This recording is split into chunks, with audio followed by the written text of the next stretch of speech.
Young Boji is the prince of the Boss Kingdom who is looked down upon and laughed at because he's unable to speak and hear, but even with this disability, Prince Boji remains strong at heart and always has a smile on his face.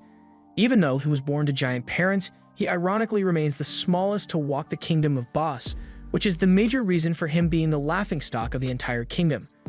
One day, he decides to take a stroll outside the kingdom where he runs into a shadow being named Kage. Kage initially tries to rob the prince, but he soon realizes that he can neither hear nor speak. However, they both are able to establish a means of communication, with Boji watching Kage's mouth movements and Kage simply understanding Boji's mutters. Since he doesn't have any money to give, Kage orders him to take off his expensive clothes and give them to him. Rather than being traumatized by this robbery, Boji has a bright smile on his face as he takes off his clothes just as he was told to. He does this willingly because he considers Kage to be a new friend he has made amidst all the others who only tend to notice his shortcomings. Before he leaves, Kage tells him to come back the next day and bring some more expensive clothes for him, to which Boji agrees. On leaving there, he walks back home through the town square in his underwear, which only causes the commoners to make fun of him and view him as a bigger fool than before. Over the next few days, Boji regularly goes back to visit Kage and willingly gives up his clothes to him every single time. After these regular visitations from Boji, Kage slowly starts to warm up to him, and one may say he now considers him to be a friend. One day after a visitation, Kage decides to follow him back to his kingdom to see what his life is like over there, so he trails Boji and isn't surprised to see that he is being laughed at due to his nudity. He then follows him back to the palace where he runs into the queen, who is really pissed off at the fact that he's tarnishing their family's name by walking around the kingdom without any clothes.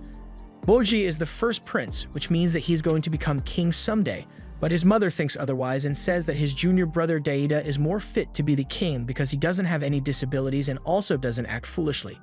Boji now has a sad look on his face while he walks back to his room, but before he gets there, he is stopped by a guard who informs him that the king wants to speak with him.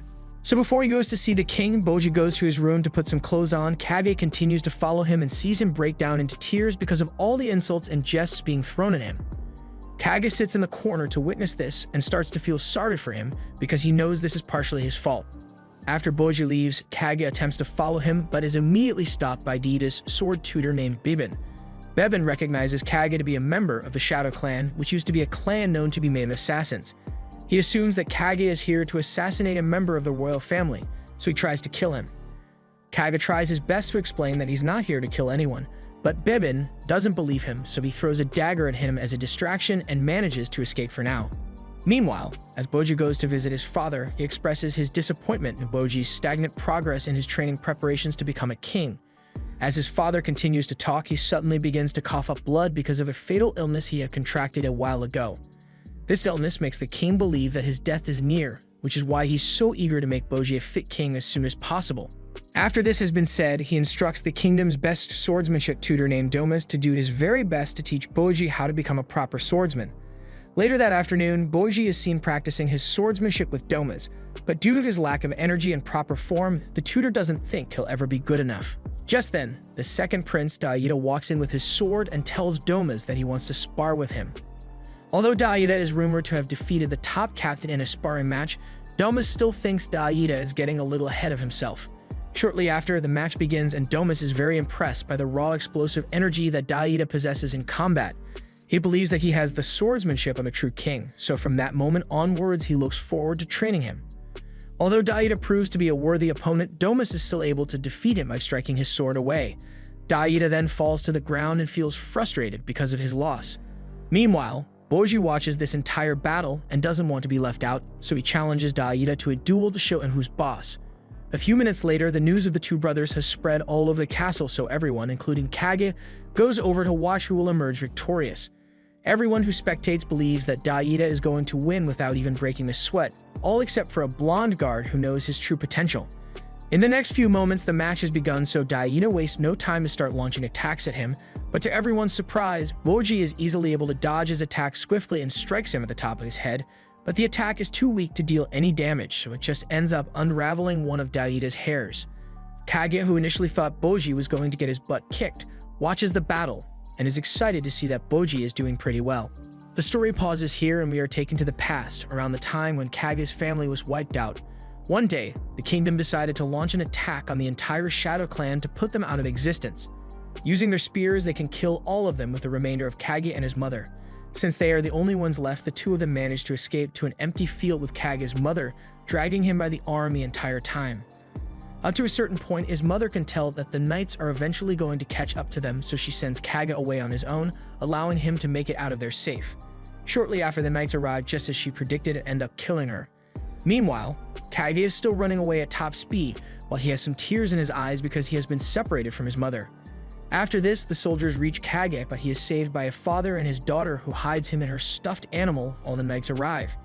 After they leave, the father and daughter let him know that they can't render any more help than this, so they just direct him to a nearby kingdom where they think he would be safer. On reaching the kingdom, things continue to get so hard for him that he has no choice but to steal food from a fruit vendor, but he is caught in the process, so he is beaten up and tossed into the alley like yesterday's garbage. As he sits in the alley awaiting a hunger death, a man comes around the alley and offers him some of his leftovers, which Kage eats up in a matter of seconds. He then takes Kage into his home and treats him as a slave in exchange for some leftover food scraps. Despite this, Kage takes him to be a father figure in his life since he has no one else to look up to. Then one night, the knights burst into the house in search of Kage because the man who took him in had tipped them off his whereabouts in exchange for money. Fortunately for Kage, he is easily able to escape the knights by using the shadows to his advantage. The next day, he knocks the door and is told to get out of there because the man doesn't want to have anything to do with Kage anymore. Later that night, the man is stabbed to death in a bar, which Kage is devastated to discover despite how badly he has been treated. Ever since that day, Kage was thrown into a life of crime, stealing money and items through any avenue he could utilize up until he meets Boji, of course. Back to the present, Boji has just landed a weak blow which frustrates Daida so much that he continues to launch a wide range of aggressive attacks.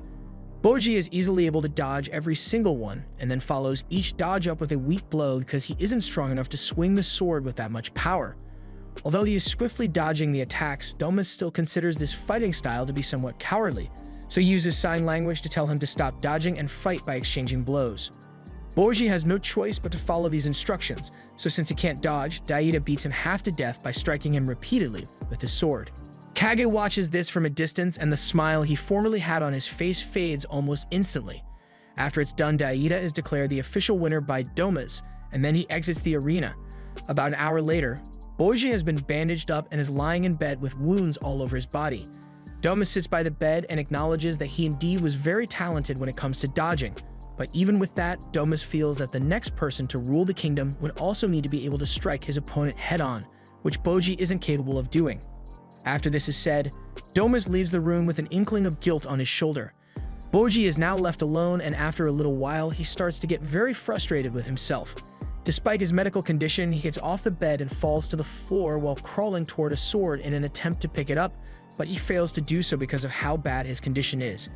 Then all of a sudden, Kage appears out of nowhere, which surprises him. Boji immediately tries to get to his closet because he thinks Kage has come to get some clothes, but before he can do it, Kage informs him that he isn't going to be taking anything from him anymore. He also goes on to say that he fully supports Boji and believes that he will one day become the best king ever. Boji hears this and starts to shed tears of joy because he has just come across the first person to ever believe in him. A couple hours later, while Boji is asleep, Kage remains under his bed until he notices his mother walking quietly into the room. At first, he thinks that she is here to hurt him even more, but to his surprise, she just uses her magic to heal his wounds, which restores him to his usual self. The next morning, the king dies a natural death, and the entire family is devastated to hear this news. After expressing their emotion, they gather around to hear the details of his will as it's being read. The king's legal attendant reads the will aloud to announce that Boji has been chosen to succeed the throne and become the next king to rule. Daida gets annoyed the moment he hears this because he has always been told that he would be the one to succeed to the throne over Boji. Just then, a giant red demon appears out of the king's mouth to point right in Boji's direction and then lets off an evil laugh, after which he disappears. The pissed off Daida goes to consult his magic mirror because he didn't end up being the king like it told him. The magic mirror lights up and assumes his face while reassuring Daida that he will end up being the king. The coronation is being held the next day and Boji sits on the throne ready to be sworn in. However, Domas announces Daida to be the new king instead of Boji. This decision was taken by the queen, who decided to overrule the king's will because she didn't think that Boji would become a king. Meanwhile, Kage has been captured by Bebin and placed in an underground dungeon. After a little while, he musters up some courage and decides to cut through his skin to get himself free. However, just as he is about to escape, Bebin stops him and asks him what his motive is. After Kage explains himself, Bebin is surprised to hear that he has some relation with Boji. That same afternoon, Bebin goes over to Boji and tells him that his friend Kage has gone on a long journey, which means that he's never going to see him again. Boji breaks down to tears after hearing this, but he then recalls that Kage promised to stick with him no matter what. This makes Boji suspicious of whether Bebin is telling the truth, so he quickly runs to get an answer. Meanwhile, King Daida stands on top of the castle and orders Bebin to kill the two guards Apis and Sandio who didn't vote for him to become king. Bebin gets this order and has no choice but to execute it, even though he fears that the magic mirror may be clouding Daida's judgment. A little while later, Boji goes underground to meet Bebin's head pet, which happens to be a giant snake named Mitsumata, to find out whether Kage has truly gone. On being asked by Boji, Mitsumata goes on to snitch on Bebin by saying that he has captured Kage and is currently holding him captive. However, Kage is still safe because Bebin assigned him a task and actually sent him on a journey. Bebin follows King Daida's orders and attempts to assassinate the guards who didn't vote for him. However, this doesn't favor him as he gets killed after a little back and forth. On leaving that cave, Boji sits at his window for a while and finally makes up his mind to go on a journey of his own to track Kage down. He goes to ask his mother for permission, but she bluntly tells him no because she doesn't think he's capable. Boji still decides to go against his mother's wishes by packing up his bags to go on his journey. He ties several bedsheets together and uses them as a rope to get himself down. As he's climbing down, his mother walks in on him and is shocked to see this. The queen's bodyguard lifts Boji by pulling the rope, but the rope gets untied and he falls down. Now, due to Boji's weak muscles, he can't hold onto the wall any longer, so he just falls straight to the ground, which his mother sees and gets so worried that she almost jumps out the window along with him. She then goes downstairs and goes beast mode while using her sustenance magic to heal Boji of all his bruises and wounds.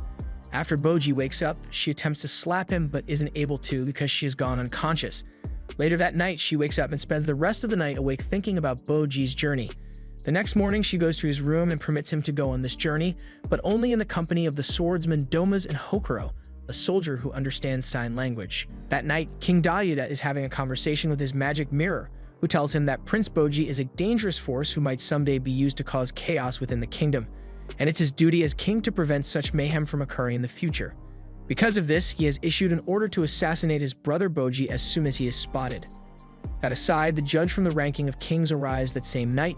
With the passing of former King Boss, it is believed that he is here to assign a new ranking. The magic mirror advises him to obtain strength from his father's deceased body to get a better ranking, but Daida doesn't support it because he wants to stake his reign on his own potential. Meanwhile, Boji and his guards have begun their journey by traveling through fields day and night in an attempt to make it to the next kingdom. The next day, they arrive at a public market, where Boji gets sidetracked a little too quickly and goes over to watch a 5-star puppet show. After the show, a pickpocket observes as Boji steps up to top the puppet master a huge sum of 1 gold coin, which causes him to trail Boji all around the market. At this time, Hokura is in desperate search of Boji because he fears that something bad might have happened to him ever since he left his sight. After a little while, he is relieved to see Boji peacefully sleeping near a pond. Seeing that he might be exhausted, he lets Boji sleep for a little longer before it's time to leave. Then all of a sudden, Hokuro notices that his bag is missing, so he immediately wakes him up to inquire about it. Boji wakes up and is just as shocked to find out that his bag is missing. The only explanation left over is that it got stolen by the pickpocket who was trailing him. A couple hours later, they leave and Domas scolds Hokuro for letting his guard down and allowing Boji's bag to get stolen, so Hokuro acknowledges his mistake and promises to not let it repeat itself. Then the next day, Boji surprisingly finds the bag lying along the road with all his items intact, which means that it wasn't stolen after all. After this, they arrive at a red city with a gigantic deep hole, which is known as the Gates of Hell. On getting there, Domas instructs Hokuro to step into the city and find them a place to stay while he and Boji go to get a look at the Gates of Hell up close. Shortly after they are at the Gates of Hell, Domas urges Boji to go forward to observe the flames even closer. And then as he's at the perfect distance, Domas pushes him down into the fire. Meanwhile, King Daida is fast asleep but has a dream about his brother eventually becoming stronger than he is. Because of this, Daida immediately wakes up and tells his magic mirror that he wants to assume the power of his father right at that moment. Now, as Prince Boji plummets to his doom down the Gates of Hell, just as he feels all hope is lost, a crossbow from his backpack is launched, which slams him against the wall and out of the range of fire. He gets up and is shocked as to how this happened. so he looks at the bag to see Kage walking straight out of it. Boji then sheds tears of joy because Kage has kept his promise of always wanting to be in his corner. Apparently, Kage has been in Boji's bag this entire time and has been the one saving him from those little problems he encountered along the way. However, Kage also informs Boji that his life is in danger, and there's even an order to have him killed. So to try and prevent this, he tells Boji about a man who lives underneath the gates of hell who is capable of making Boji very strong. After this is said, they both begin their journey to meet this man. As they walk down the hole, they suddenly encounter some lethal green gas, so they hold their breaths and start to make a run for it. But unfortunately, they don't make it in time and both go unconscious. Meanwhile, King Daida is seen going to the basement of the castle so that he would be able to obtain his father's true power.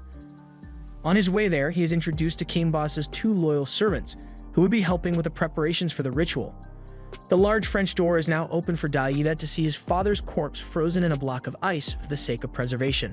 This measure of preservation was made in the case that the current king ever wished to inherit the king's power. The king's body is then shredded in dark viscous liquid, which is the main ingredient used to prepare the elixir that King Daida is given to drink. But to their surprise, Daida says he's not going to drink it because he still wants to merit it on his own. The magic mirror hears this and attempts to persuade him to drink the holy blood, but Daida still refuses. His rejection causes the two servants to attempt to use force on him, but Daida turns into Bruce Lee for a few seconds and manages to defeat them without breaking a sweat. During this time, Damas thinks that Boji has been killed, so he walks away from the gates of hell with guilt all over his shoulders. Shortly after, Hokuro arrives and asks about the whereabouts of Boji, so Damas tells him what he has done. Hokuro doesn't take this news all that well, so he draws his sword and starts to fight with Damas, but he isn't able to overpower him. As Hokuro lies on the ground, he recalls a valuable memory of Boji, which helps him recover his strength and continue his battle with Damas. During the battle, he cuts Damas' hand half off, but before he can take it any further, Hokuro is knocked unconscious, after which Damas fully slices his hand off. Simultaneously, Kage and Boji are picked up by some men on horses and are brought before a king who recognizes Boji to be King Boss's son. This man on the throne goes by the name of King Desha and also claims to be the one who can make people mighty. Kage hears this and immediately starts to beg him to do it for Boji because he's going to be king someday. King Desha scoffs at this statement because he doesn't believe that Boji, who can neither hear nor speak, is capable of ruling a kingdom, and on top of that, he also doesn't think that Boji is strong enough. Kage still tries to convince him that Boji is strong enough, so after some long talks, King Desha gives in and decides to put Boji to the test against one of their soldiers. If he proves himself worthy, he would be granted the power. Boji gets his wooden sword ready and is told to start things off by striking the knight's armor, but Boji fails to do this because he lacks the raw power to deal any damage.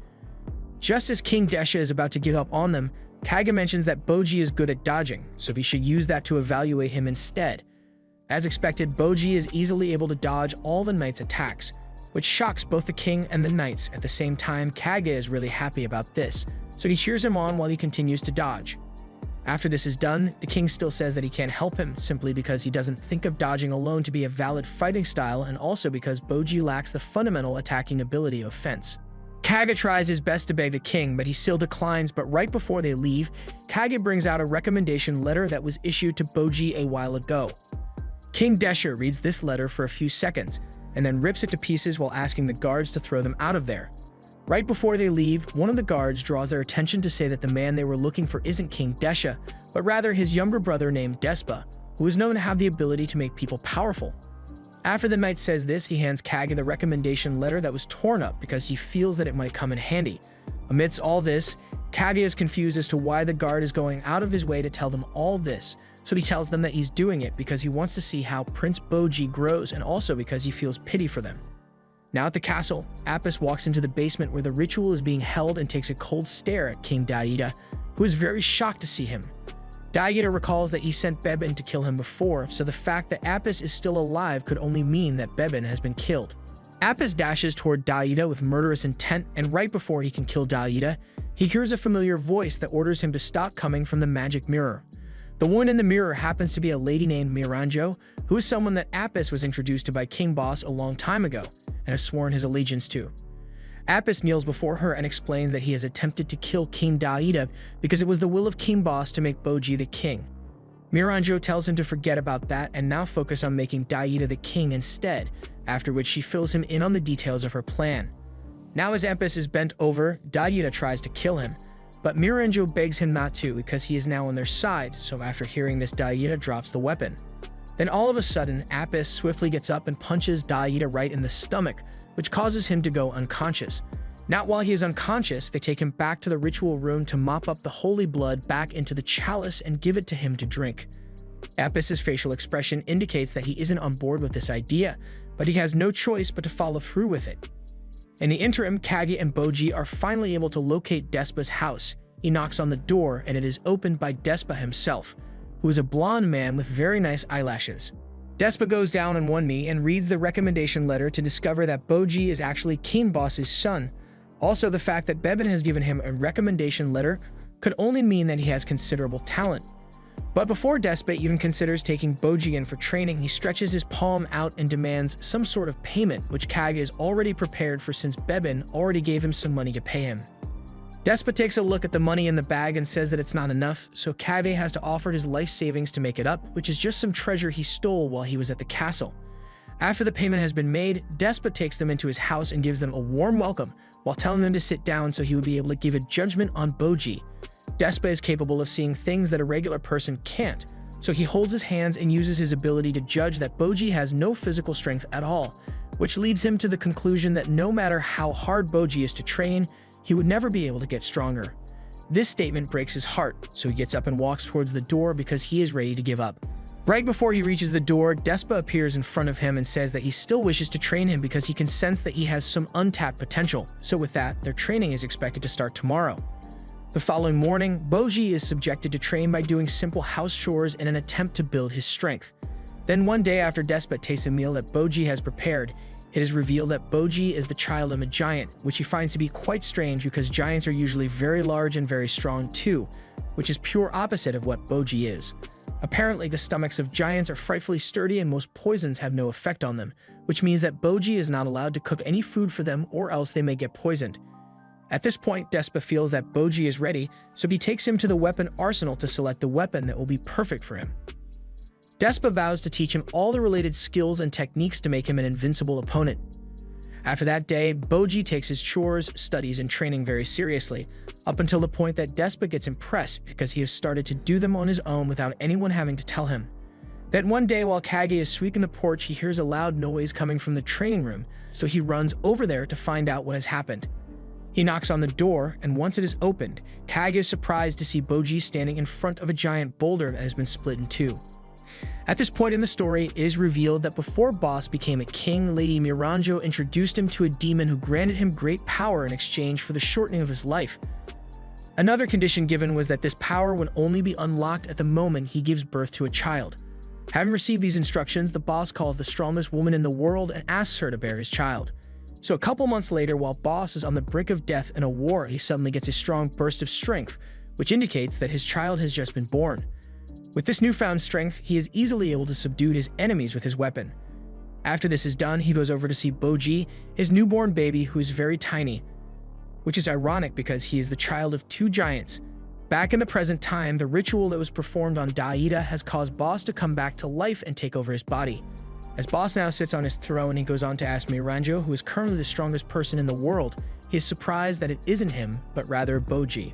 Boss sees this and smirks while saying he finds this rather interesting, and after this, Miranjo suggests that it would be best if his wife, Queen Healing, is to be killed.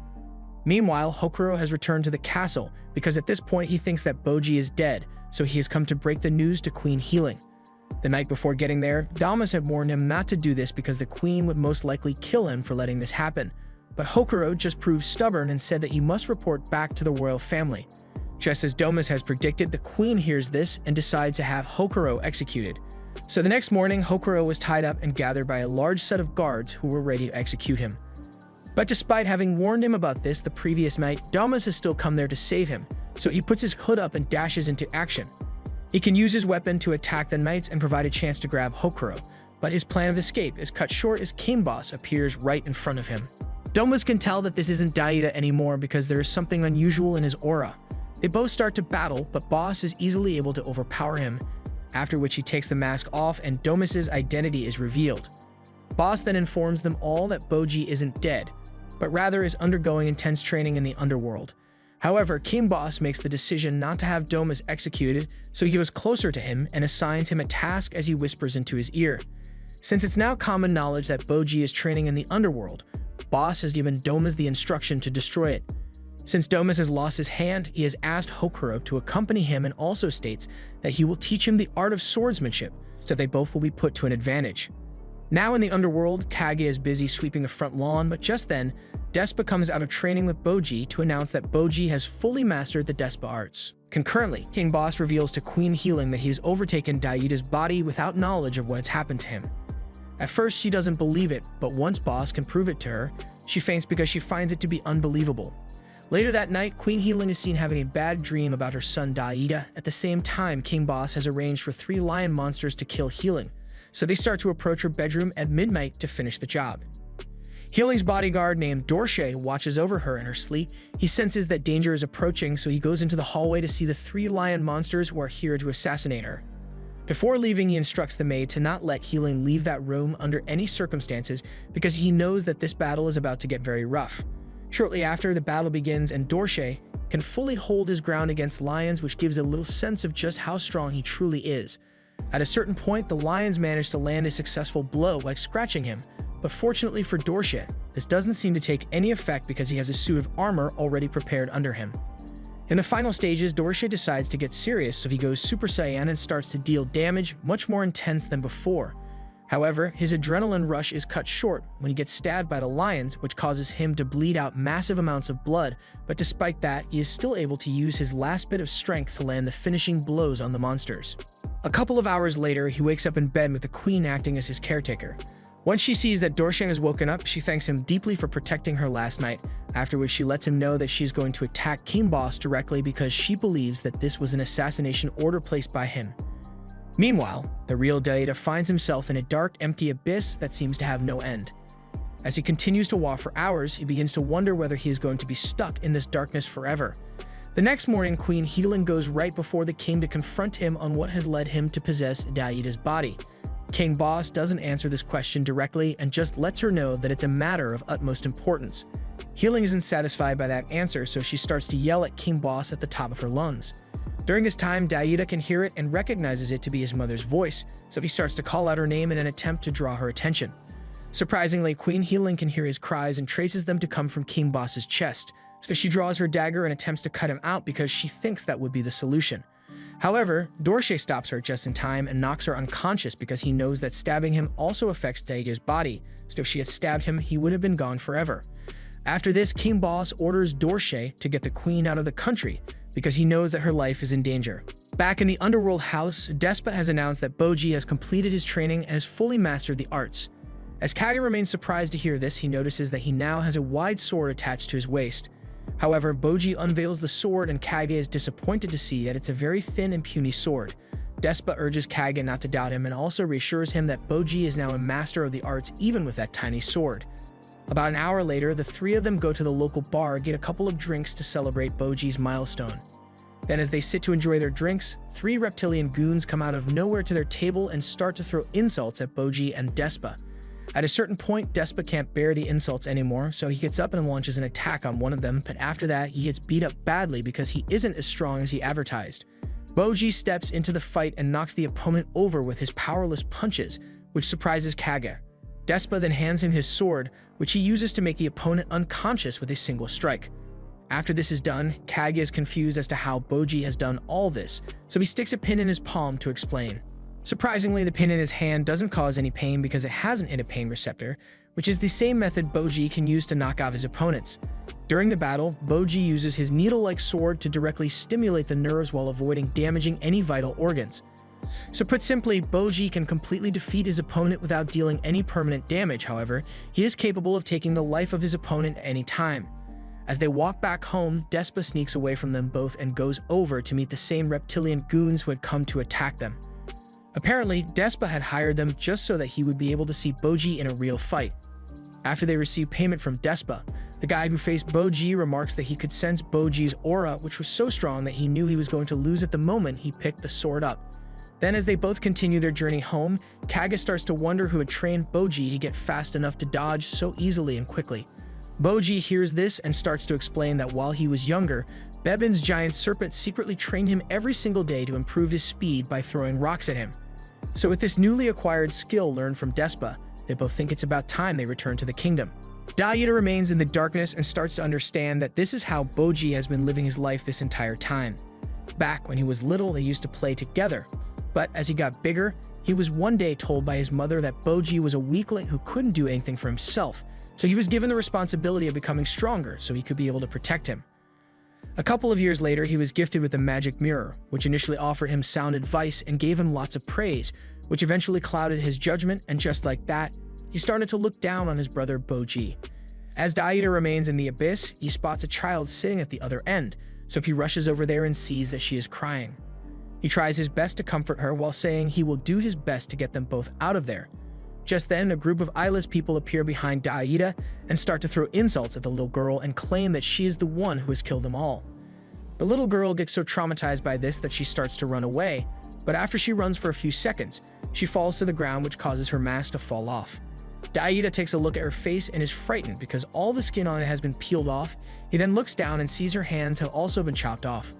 Although he is initially frightened by this, he later decides to fight off the people who are traumatizing her, and after this is done, she introduces herself to him as Miranjo. So with this, Daiida promises to stick with little Miranjo and also to get them both out of there. During the same time, King Desha visits a prison cell to check on one of his most notorious criminals. But to his surprise, the prison cell is found to be empty. He gets a faint scent of death coming from this room, so he knows it's not the guard's fault. Rather, he reasons that someone from the outside is orchestrating it, which is a man named Oken, who is known to be the Sword King of the Underworld and is capable to use a variety of sword techniques. Shortly after, King Desha discovers that the escaped criminals have entered the kingdom of Boss, so he lines up his soldiers and tells them that they plan to take advantage of the confusion and steal the kingdom of Boss. Kage and Boji are now bidding Despa farewell as they are about to start their journey back to the kingdom, but before they are even able to leave, a group of soldiers arrive and wish to carry Boji along because of the criminals that have overridden the kingdom from the underworld. This is the precise moment that Boji has been waiting for, so he doesn't hesitate to take the soldiers' hand and joins them on their journey to the kingdom. At the same time, Queen Healing and a couple of her soldiers are returning to the castle by horse, and on getting there, they are informed that King Boss has now been taken hostage by criminals. Queen Healing hears this and immediately rushes over there while she's being washed over by Miranjo. While Boji and the others approach the kingdom, the soldiers reveal that the criminals' objective is most likely to overthrow the kingdom or perhaps take control of it.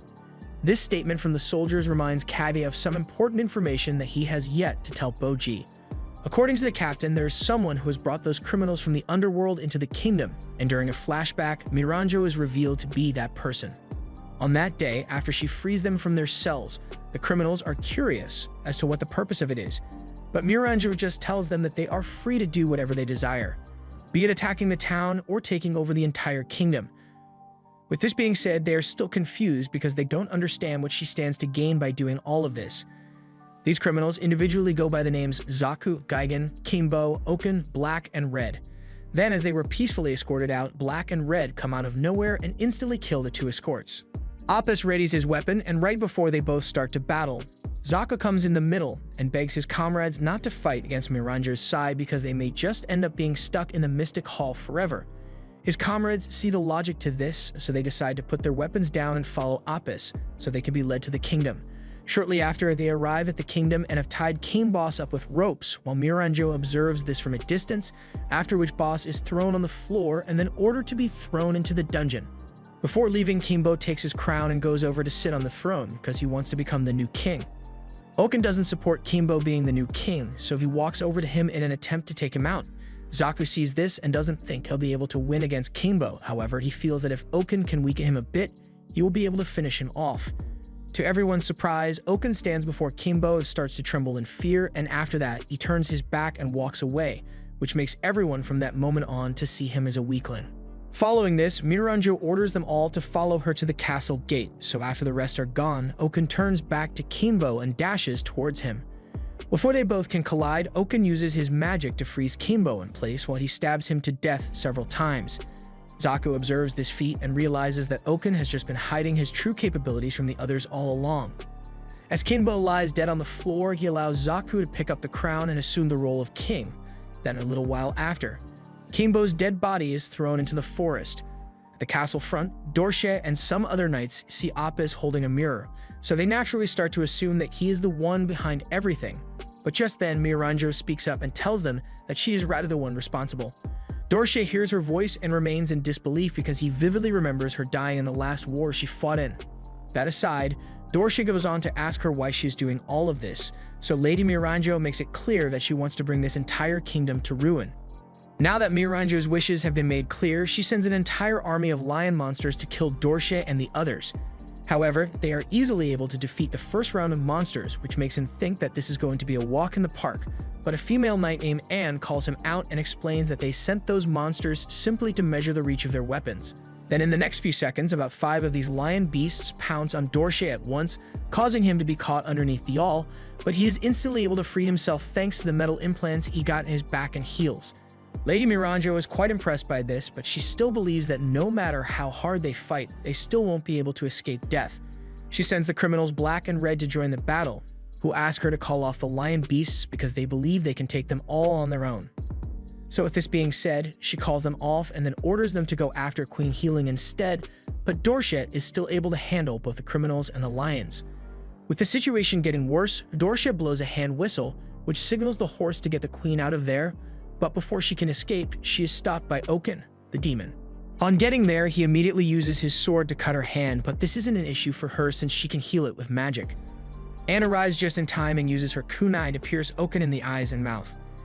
Just as she thinks that Oaken has been killed, he quickly heals himself and then goes on to slit Anne's throat.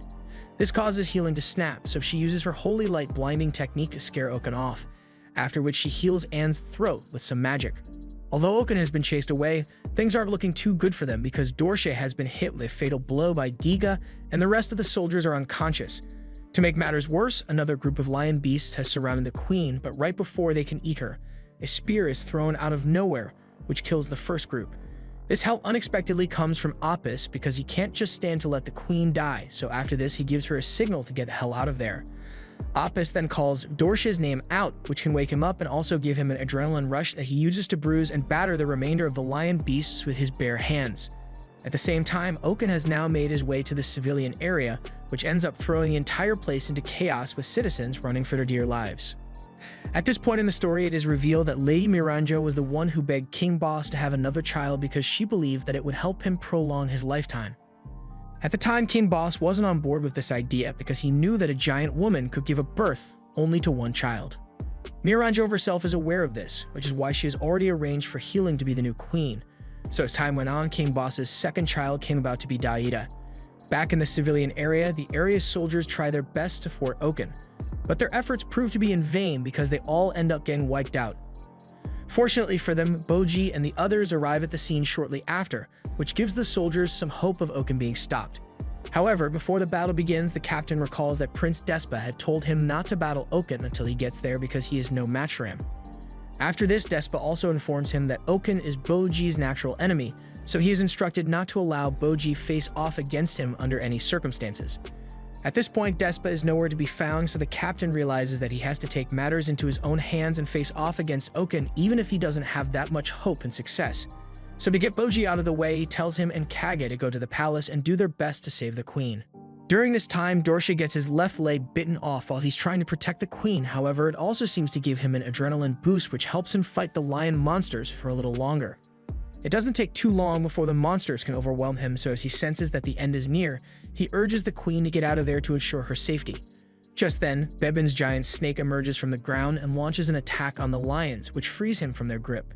The snake then tells the queen not to be afraid of him because he is the little snake that she had saved a long time ago while Boji was very little. So now that the cost is clear, Healing goes over to Dorche and uses her magic to heal him back to his original state. After this is done, Hegan comes out of nowhere and starts to slam the snake side to side.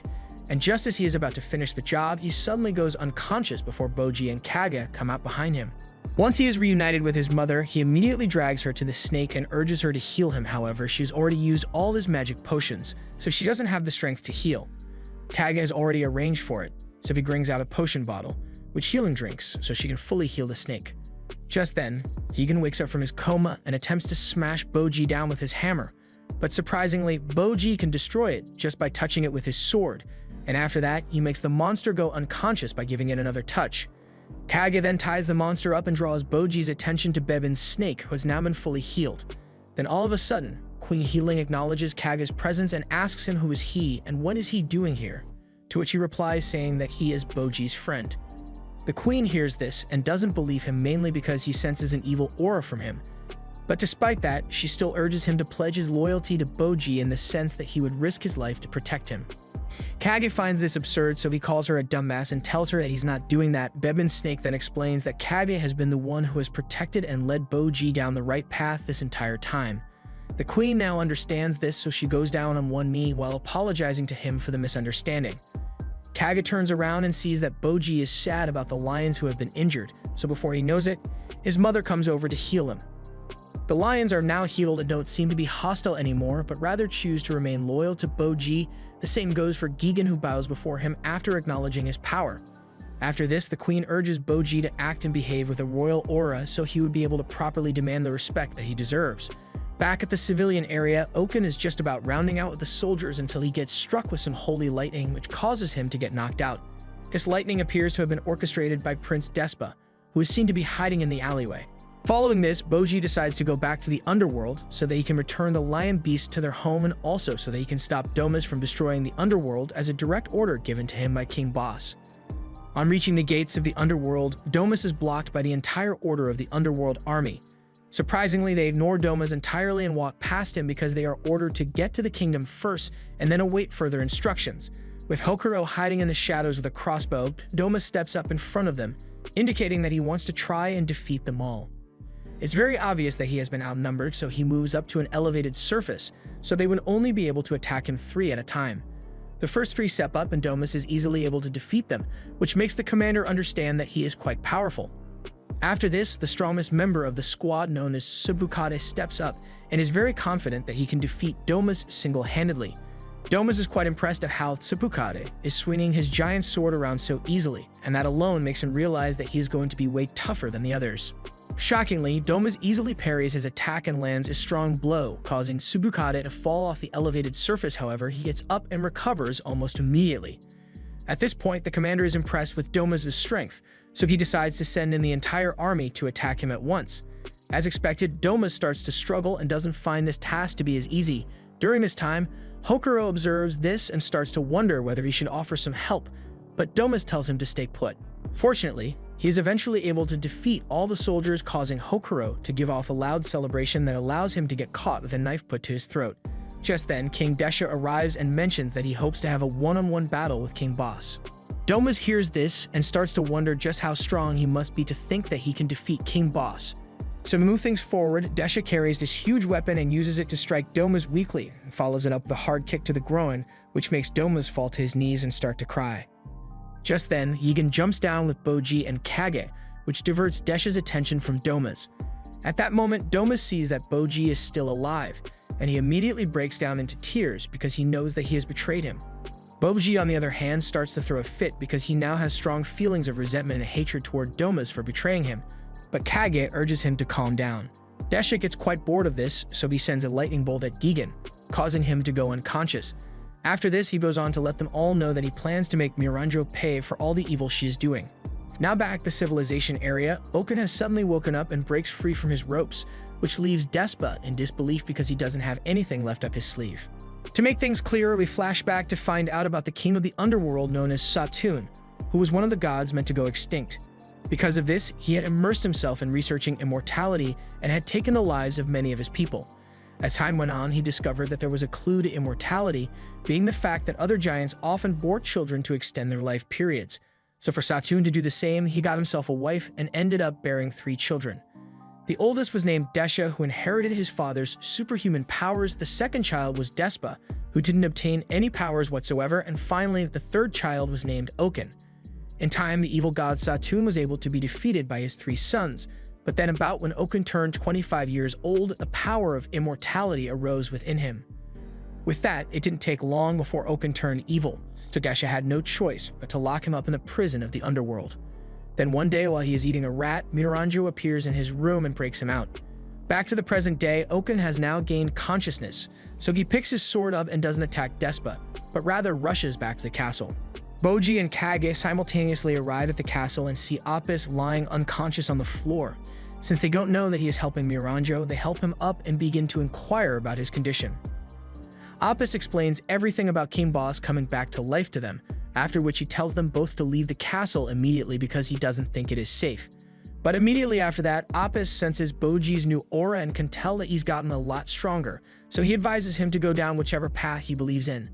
Meanwhile, Domas and Hokuro have finally arrived at the gateway to the underworld, so they fulfill their promise to King Boss by burning it down and then hurry back to assist Prince Boji. During this time, the criminal Zaku has taken Miranjo hostage with Red and Black beside him while he threatens to harm her. Just then, Oken appears out of nowhere and appears to be under Miranjo's control, so she orders him to attack him, but criminals Red and Black are there to defend while Zaku runs away. Boji manages to stop him. Zaku can sense just how powerful Boji is, so he starts to beg him not to harm him. This provides him with the perfect opportunity to hit Boji with a sneak attack by spraying him with some poisonous gas. However, this poison doesn't seem to have any effect on him since he is the child of giants. So with that, Boji can defeat Zaku and goes on to tie him up. Just then, Oken appears out of nowhere and issues a challenge to Boji. However, this is exactly what Despa has been trying to prevent because he believes that Boji will never be able to defeat Oken, and may even end up getting himself killed. The battle begins, and although Boji can block and destroy his attacks, he is unable to land any offensive attack because Oken is immortal. Miranjo can see this, so she unexpectedly helps Boji by telling Kage that Boji has no hope of beating Oken and would be better if he retreated. Kage hears this and immediately communicates this to Boji, who doesn't waste time climbing the wall and getting the hell out of there. Now that Boji is gone, Oken focuses his attention on Zaku and attempts to kill him, but Boji then appears in front of Zaku to protect him. Queen Healing and the others arrive at the grass field, where they see Apis lying helplessly on the floor. Apis can sense that his end is near, so he starts to cry while he tells Dorshe to do his best to protect Boji because he is the last hope that the entire kingdom has. The queen isn't about to watch him die on her, so she immediately uses her magic to heal him, after which she orders him and the others to go and assist Boji. Meanwhile, in the dungeons, King Boss sits in a meditation pose while he narrates the story of how he met Miranjo to Bebin. The Homa Kingdom was a place where people could learn how to use the same magic that gods used. At the time, the gods ruled one country after another, enslaving them. Miranjo's father was an outstanding wizard, and one day he and King Boss fought each other to the death, and he ended up killing him. King Boss himself had been wounded very badly, but Miranjo's mother had used her magic to save him. Because of this, the king became indebted to her and even decided to stay in the village to watch Miranjo grow up. Over time, the fighting with the gods intensified and he ended up fighting alongside them. Because of him, the Homa Kingdom had a series of victories, but he knew that if they were to lose just once, they would fall for good. Over time, the Homa Kingdom decided to join forces with the Gyakuza Kingdom, which is where she and Miranjo are now relocated to live. Over the years, the Gyakuza Kingdom started to advance and then ended up betraying the Homa Kingdom because they considered all the kindness and hospitality they showed to be a sign of weakness. Then one day, Miranjo's mother is visited by a group of Homans who come into her house to stab her and loot all of her properties, which ends up leaving Miranjo in the hands of the evil people of Homa. Now back to the present, Boji is having a hard time defeating Oken, and just before he gets killed, Despa arrives and throws in a lightning rod, which is supposed to draw the lightning to strike Oken. But surprisingly, Oken can dodge it. The lightning is then struck a second time and manages to connect with Oken's body, but he conducts the charge away from his heart, so it has no effect on him. At this point, Despa has no other tricks up his sleeve, so he already considers himself to be a gunner. So with Despa out of the game, Boji picks up his sword and starts to attack, but as expected, he isn't strong enough to overcome him. Just as Boji is a few seconds from death, Kage unlocks his secret ability and uses his wide body area to wrap Oken. Miranjo sees what Kage has done and considers it to be a rather stupid move because Oken is easily able to stab his way out of Kage's body. So with no further obstructions, Oken goes over to Boji and stabs him right in the chest. And after this happens, everyone remains in utter disbelief. For some reason, Miranjo decides to help out, so she possesses one of the corpses and uses her magic to start the healing process on Kage. Boji and Despa are now transported to a random icy tundra, which they first assumed to be heaven, but later look down to see Kage calling out to his late mother. Kage and his mother are separated by a little river, and it is revealed that Kage won't be able to come back to life if he crosses fully over. So because of this, Despa and Boji try to get his attention by screaming his name to the top of their lungs, but their efforts all seem to be in vain. As Kage's mother continues to call to him, Kage suddenly remembers all he has been through with Boji, after which Miranjo appears behind him and informs him that he will not be able to come back to life if he crosses the river. Kage realizes that he has to stick back and help Boji. He then tells his mother that he still has some unfinished business, after which his boat is pulled back by Miranjo. This good deed done by Miranjo causes the little version of her stuck with Daida to regain her face and limbs, after which she fades away, leaving Daida even more frustrated than before because he is now all alone. Back in the real world, Mitsumata attempts to battle Oken, but he isn't a match for him. So right before he gets killed, Bebin appears and slices straight through Oken's body. Seeing that he is immortal, Oken's body quickly reattaches itself, after which Bebin realizes that the best course of action would be to imprison him since he can't be killed. Hokuro picks Boji up and calls for the queen so that she can heal him, but unfortunately, she doesn't have any power left to heal. However, Bebin does mention that he knows someone who will be able to heal Boji, but first of all, they would need to take care of Oken. So with that being said, the four of them work together and start to beat Oken. Things look to be going in their favor for a little while, but start to go down when Oken uses his magic to freeze them in place, causing them to fall to their knees. Luckily for them, Apetus is there to snap them out of it, so with that, they are now ready for round 2 to commence. Back in this icy tundra, Miranjo is now face to face with Boji's biological mom, who she had killed in the war a long time ago. During her conversation, it is revealed that right before she died in the war back then, she had made a deal with the demon to give her a second chance at life. The demon grants the wish but gives the condition that she will remain trapped in a mirror during this time and also that he will consume her soul when she is to die again. Boji's mom tries to talk her out of all the evil she is doing. She even goes as far as to let her know that she doesn't have any grudges even though she was the one that killed her. Miranjo's mother is also present, so she does her best to advise her to stop this evil before it gets to a point she cannot control. However, Miranjo doesn't listen to them and still believes in her vision of being happy with King Boss forever. So after this, her fluster of emotions causes her and the others to return to the land of the living. Back there, although Boji and Despa come back to life, Oken has stabbed them, so they all lie on the floor in a pool of blood. However, Miranjo had healed Kage a little while back, so he is their last hope. Despa then informs him that the captain is the only one left with healing capabilities. Unfortunately, Oken beats him to it and stabs the captain, which would make him incapable of healing them. Just as all hope seems to be lost, King Boss appears out of the blue, which draws Oken's attention away from Kage. At first, the king uses his giant baton to attack them all, even with their injured bodies, but later unexpectedly uses the magic, inherited from Queen Healing, to heal them all at once. This healing process seems to have taken a huge toll on the king, causing him to be only able to use less than half of his true power. But even with that, King Boss is easily able to smash Oken repeatedly into the ground. However, he keeps on reforming his body, so King Boss decides to smash him up one more time and squeeze him into a tiny metal ball, after which he traps him in a giant boulder where he will be sealed forever. King Boss then looks back at them all with a menacing look, which implies that he is not on their side. Surprisingly, Boss doesn't attack them right away, but rather carries his giant club and walks past them to meet up with Miranjo. Boss goes down on a knee and lets her know that he had only come out because he heard her voice of suffering. Then after the little conversation they share, Boss finally lets Miranjo know that he is going to rid her of the pain and suffering that she has always experienced by creating a kingdom that they both will leave peacefully. After this has been said, he walks back to the battlefield with his wooden club in hand. Boss stands at a distance and swings his club at them all while giving them the choice of either swearing their allegiance to him or dying by his hand. Boji hears this and starts to have flashbacks because he cannot believe that his own father is willing to kill him. Without any hesitation, Boji decides to battle King Boss to his last breath. After this, Kage steps up to join him and the rest of them follow to support him. But before any of them can begin their attack, Despa draws their attention and tells that they will just end up dying for nothing because Boji is the only one who stands a chance of defeating King Boss.